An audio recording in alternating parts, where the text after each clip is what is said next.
പുഷ്പ 2 റിലീസുമായി ബന്ധപ്പെട്ട വിവാദങ്ങൾക്കിടയിൽ അല്ലു അർജുനും ആന്ധ്രാപ്രദേശ് ഉപമുഖ്യമന്ത്രിയായ പവൻ കല്യാണും തമ്മിലുള്ള അകൽച്ച തുടരുന്നതായി റിപ്പോർട്ട്. നേരത്തെ തന്നെ അല്ലു അർജുനും മെഗാ കുടുംബവും തമ്മിൽ അകൽച്ചയിലാണെന്ന റിപ്പോർട്ടുകൾ പുറത്തുവന്നിരുന്നു. പുഷ്പ 2 റിലീസ് ദിനത്തിൽ തിക്കിലും തിരക്കിലും പെട്ട യുവതി മരിച്ചതുമായി ബന്ധപ്പെട്ട് അല്ലു അർജുൻ അറസ്റ്റ് ചെയ്യപ്പെട്ടപ്പോൾ ചിരഞ്ജീവി തന്നെ നേരിട്ട് താരത്തെ സന്ദർശിച്ചിരുന്നു.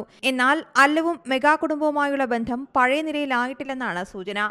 അല്ലുവിന്റെ അറസ്റ്റുമായി ബന്ധപ്പെട്ട് ചിരഞ്ജീവിയുടെ അനിയനും അമ്മാവനുമായ പവൻ കല്യാൺ ഇതുവരെയും പ്രതികരിച്ചിട്ടില്ല. ഇതാണ് മെഗാ കുടുംബവുമായി അല്ലുവിന്റെ ബന്ധം ഉലച്ചിലാണെന്ന തെലുങ്ക് മാധ്യമങ്ങൾ റിപ്പോർട്ട് ചെയ്യാൻ കാരണം. അല്ലുവും പവൻ കല്യാണും തമ്മിലുള്ള പ്രശ്നങ്ങൾ പരിഹരിക്കാനായി ചിരഞ്ജീവി തന്നെ മുൻകൈയെടുക്കുന്നതായാണ് തെലുങ്ക് മാധ്യമങ്ങൾ വ്യക്തമാക്കുന്നത്. പുഷ്പ 2 ഇന്ത്യയാകെ വലിയ വിജയമായതിനാൽ സിനിമയുടെ വിജയാഘോഷം വലിയ രീതിയിൽ നടത്താൻ അണിയറ പ്രവർത്തകർ ശ്രമം നടത്തുന്നുണ്ട്. എന്നാൽ ആന്ധ്രയിൽ വിജയാഘോഷം സംഘടിപ്പിക്കാൻ ഉപമുഖ്യമന്ത്രിയായ പവൻ കല്യാണിന്റെ അനുമതി നിർണായകമാണ്. ഇത്തരത്തിൽ അനുമതി ലഭിക്കാതിരിക്കുകയാണെങ്കിൽ അത് അല്ലു മെഗാ ഫാമിലിയുമായുള്ള പ്രശ്നങ്ങൾ ജനങ്ങളിലെത്തുമെന്നാണ് ചിരഞ്ജീവി കണക്കാക്കുന്നത്. ഇതിന്റെ ഭാഗമായാണ് പവൻ കല്യാണുമായി ചിരഞ്ജീവി നേരിട്ട് ബന്ധപ്പെട്ടതെന്നാണ് സൂചന. കൂടാതെ അല്ലു അർജുന്റെ അറസ്റ്റിൽ TDP YSR പാർട്ടികൾ അല്ലുവിന് പിന്തുണ നൽകിയിട്ടുണ്ട്. എന്നാൽ സ്വന്തം അമ്മാവനായിട്ടും പവൻ കല്യാൺ വിഷയത്തിൽ പ്രതികരണമൊന്നും നടത്തിയിട്ടില്ല. അല്ലുവിന് ജാമ്യം നിഷേധിച്ചതിനെ എതിർത്ത് നിയമ നടപടികൾക്ക് ശ്രമിച്ചതുമില്ല.